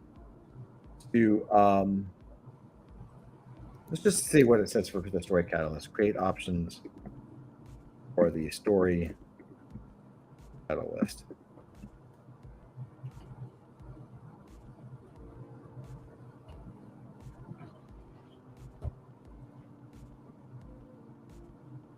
Right, it already assumed the catalyst is like when he jumps in, so I kind of skipped a little bit. We didn't really we don't have an introduction yet, but it says the alien invasion becomes more intense and destructive, causing widespread panic and destruction.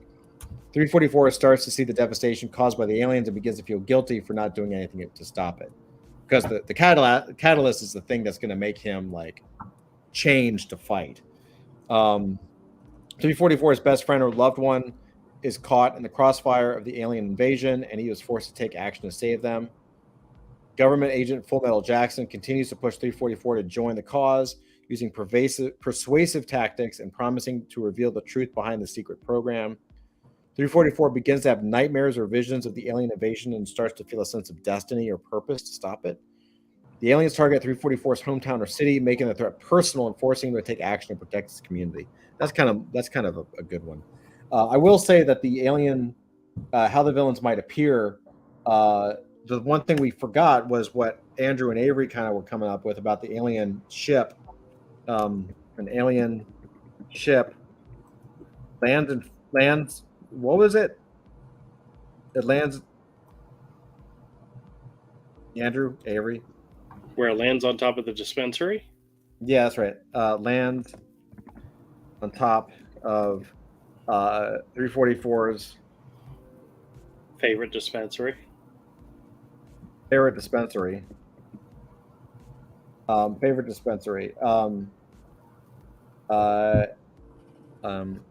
DIS. Huh? Yeah. Is it DIS? Probably. Nope. I don't know. It doesn't matter. Okay. Listen, you're a horrible speller. I don't know how to spell it. It's okay. As the door opens to the ship, the door opens to the ship, it crushes his favorite taco shop.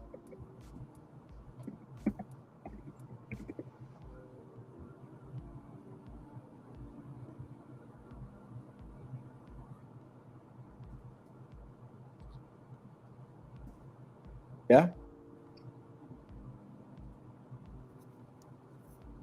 I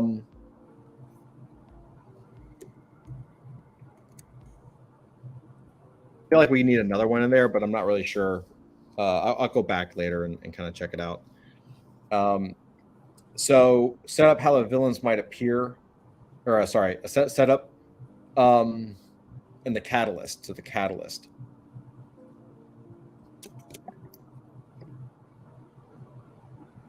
Which are there any of these that we like? The alien invasion becomes more intense and destructive, causing widespread panic.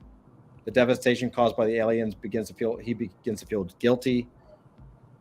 344's best friend is caught in a crossfire. Government agent Full Metal continues to push. The nightmares, that doesn't make sense. The aliens target 344's hometown, making the threat personal.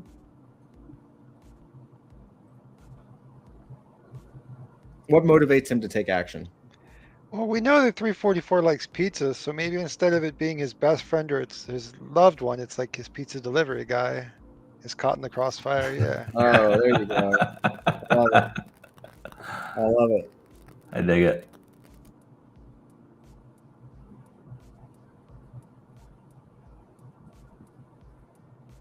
Best pizza delivery guy. Not even like his friend. It's just like the best one, the guy that actually gets there on time. Maybe government agent Full Metal, because we've talked about that would happen, like he's trying to push him. What would be one more? Let's regenerate it, see if we can get something else. Death of a loved one again. 344 is captured by the aliens and held hostage, giving him a first-hand glimpse of the destruction. 344 is approached by a group of survivors who beg him to use his abilities, causing him to finally take action. He discovers the government has been hiding the truth about the alien invasion, and in the catastrophic event that is about to happen, he decides to take action and join the fight to uncover the truth to stop it. That's pretty good.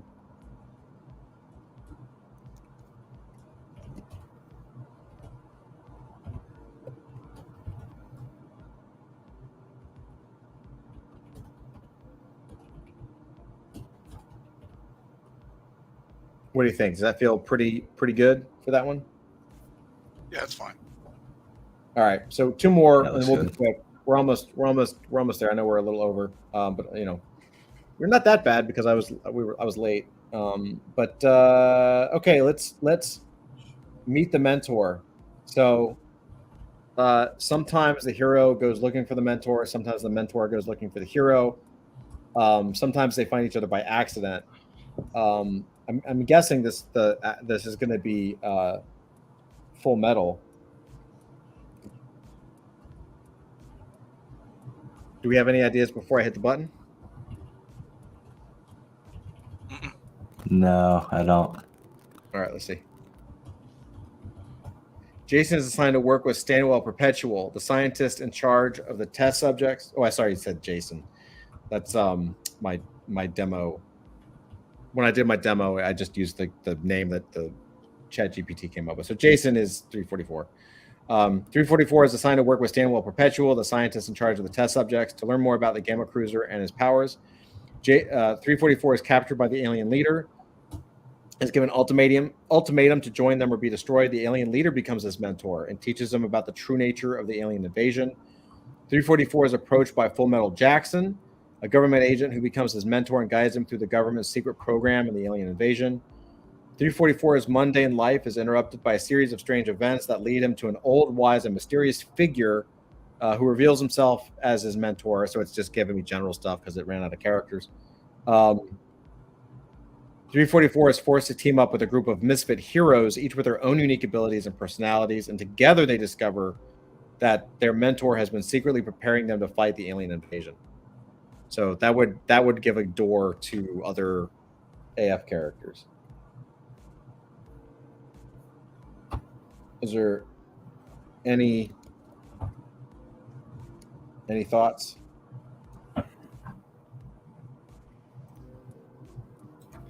Wouldn't it be funny if he teams up with the AF version of the X-Men, a group of young heroes being trained by a mentor, and then only to find out that the mentor was actually part of the alien invasion? Yeah, that's awesome. It Yeah. actually would fit too. Yeah. So, yeah, but wouldn't Stan be the? Oh, right. So would that make Stan then like one of the aliens?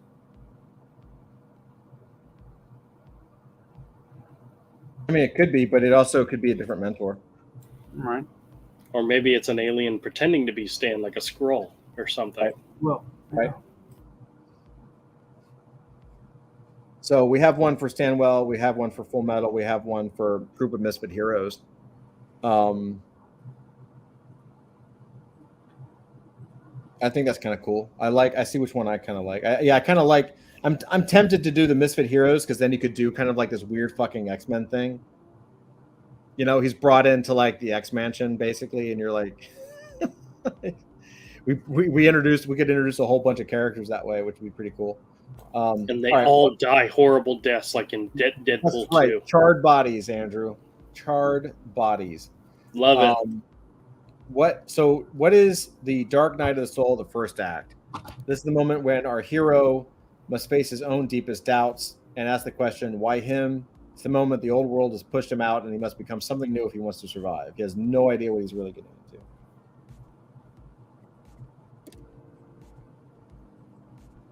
All right, let's just roll because I can tell you guys we're a little tired here.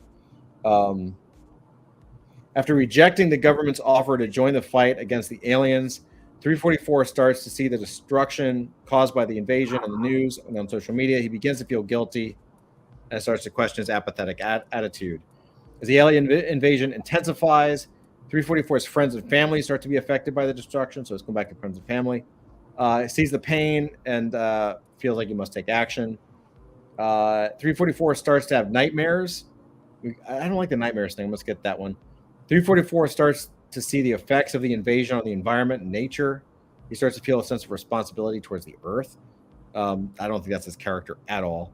After the death of an innocent people due to the invasion, 344 starts to question his own humanity. He starts to realize that he can no longer stand by and watch the world as it's destroyed. I'm going to try to reframe this a little bit. Let me see if I can get a little bit of a deeper response. Let's see, 344. Let's see if I can.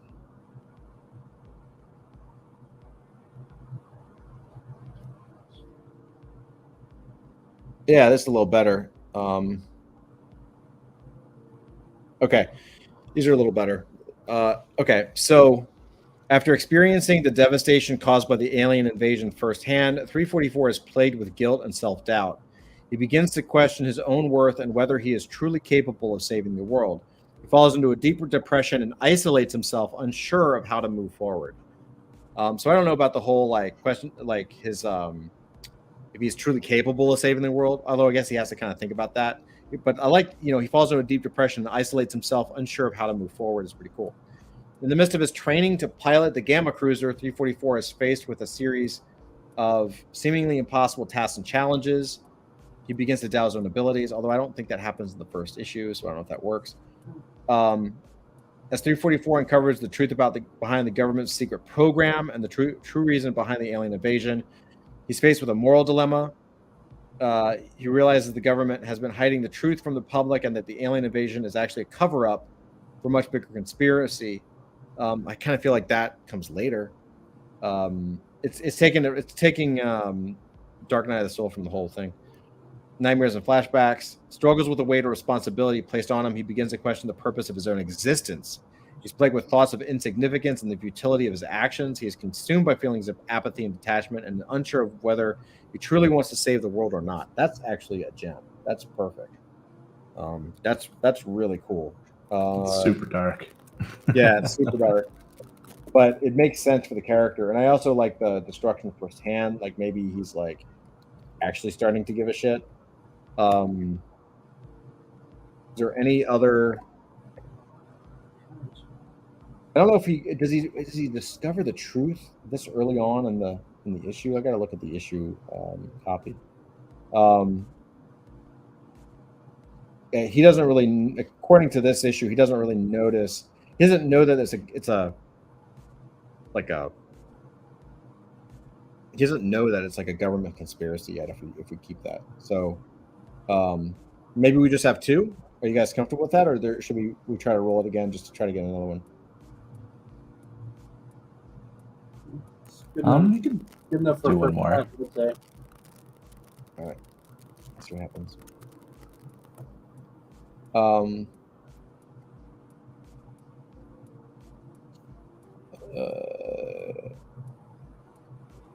Yeah, it's still train the pilot of the Gamma Cruiser, destruction caused by aliens, fight against the aliens. He's faced with the reality of the destruction they're causing. He starts to feel guilty for not doing anything sooner. He starts to feel like he's in over his head, and wonders if he's truly capable. That's kind of good. He might be fighting a little bit half-assed just because he doesn't totally care. That might work. I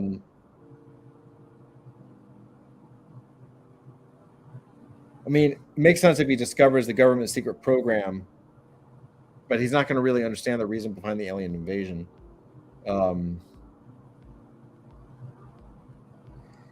After the catastrophe. Oh, it's after the catastrophe. So it's kind of pulling from the entire script, not just. I should have probably recopied in issue number 1. All right, you know what? I'm going to do it one more time. I think we got some, but this will be the last roll. We got 3, which is totally good enough. Let's just see though if I'm going to copy that in, and then I'm going to recopy.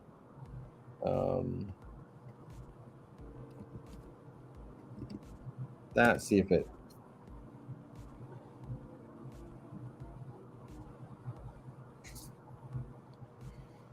Alien invasion, destroying cities, causing widespread panic. Wanders the streets, seeing the destruction. He has a moment of realization that he's the only one who can make a difference. He starts to question his own apathy and whether it's worth sacrificing his own happiness for the sake of others. That's a good one.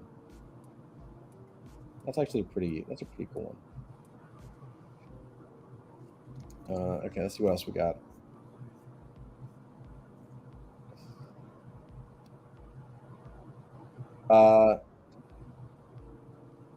As he sits alone in his apartment, surrounded by the trappings of his mundane life, 344 begins to feel a sense of emptiness and purposelessness. He starts to question whether he's truly living or just existing, and wonders if there's something more to his life than just his own selfish desires. That's kind of good. I don't know if it's I guess it's a Dark Knight. And then it's the secret program. So we have 4. I think that's plenty. That's pretty good. How do you guys feel about this so far? I guess like I said, it's pretty good for a first pass. Yeah, right? We're coming up with some fun options. Yeah, and I mean it's up to us. Obviously, like what will happen is what we can do is tomorrow or this weekend. What I'll do is I'll go through it and I can kind of we'll set it up a little bit and put it into Discord, and then the community can start to. We can all go in basically and start voting on what we like the most, and then come back and we'll have some answers, right? And that'll actually inform like what where we go next. We'll have that first issue done basically, or at least plot it out. Yeah. Oh yeah. Yeah. Yay, excitement. Everyone's like quiet and tired and burned out. I understand. Cool. Yeah. I get So, it. I've been dealing with stomach issues all day, so I'm a little bit drained out. If you know what I mean. He's got the shits. I can't wait till next Thursday. Well, you're not going to Are be you here. gonna have Andrew. the shits next Thursday? Andrew's going on vacation. Oh, Andrew, I thought you were doing your comic book thing next week. No, that's this weekend. Oh, this weekend. Yeah. Hey, Next weekend's a cruise. Are you going to be up there Saturday or Sunday? It's only on Sunday. Sunday. Are you there? Are you going to be there Sunday morning? I'm not sure what time yet, but yeah, I'm planning on being there. Let's say around 10. Probably. Yeah. Then I can meet you there at 10 if that's all right. Okay, that sounds good. All right. I'll I'll check the Lakey Center, right? Yeah, me and KG are going on vacay, so KG All says he's right. going on vacay. See you Sunday. KG Then. says he's going on vacay too. And MK says, Just "Oh, remember, yeah." everyone, just show up at Nice. 10 if you want to meet Drew and Zach. Just show up at 10. at 10 Yeah, o'clock give him there. the address.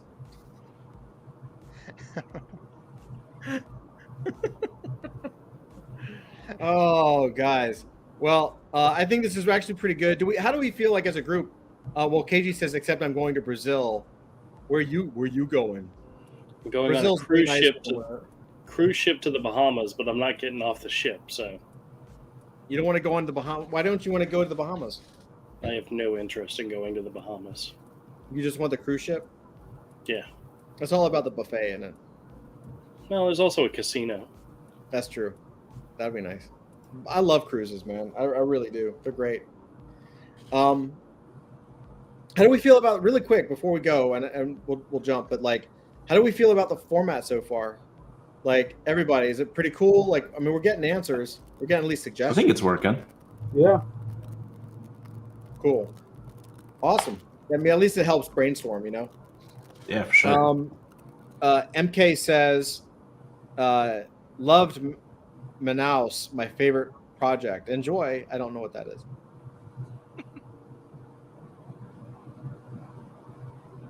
Andrew, do you know what that is? I don't know. No idea, but I get that kind of comments on my live streams all the time where I'm like reading them and go, I have no clue. Yeah. Brazil. Oh, Brazil. Best area by Amazon. Oh, cool. Okay. You said favorite project. I'm like, I've never heard of that NFT. Like, I'm like, is it you know what, Dusty? What was the feet one that popped up this week? Feet pics. Feet pics. Feet pics. Everyone, go get your. No, I can't even say that. It's probably a total rug. KG says city in Brazil, LOL, and MK says I did M&A. Oh, okay. Awesome. Oh, I didn't know that Amazon delivers in Brazil. Oh, good night, folks. On that note, yep, there you go. Guys, thank you so much. I know Ramel had a dip. We went over on time, but I appreciate. But love you guys so much. Thank you for joining us. We're just ramping up in Lore Games. We got an outline going for a 6-issue miniseries. Got some really cool things. MK says, but I'm bummed. Thanks, Dusty. And KG's like, jeez, Dusty. Pretty good. You know, that's what we love about Dusty is like, you know, he might be quiet most of the time, but when he like comes full throated, man, it's just like from on high, you know, just radiant verboseness. It's pretty awesome. That's why he's my favorite. That's right. Anyway, guys, I love you so much. Thank you all. Thank you to everybody on stream tonight, Andrew and Avery and Zach and Flint and Dusty. Thank you guys, Ramel, of course. And thanks to everybody in chat, KG and MK especially tonight, and Galaxy as well. We love you guys. This is gonna be cool, man. This is the start of some big things. It's gonna be really cool to see all this. So love you. Look out for this stuff. We'll make an announcement in Discord as soon as it's ready. Probably just give us the weekend and we'll have it pushed to Discord on Monday or during the day on Monday. And we'll start voting on it next week. And then we'll have some answers on Thursday and we'll keep going. We'll keep grinding. So awesome. All right, guys. Love you all. Take care. Peace out. God bless.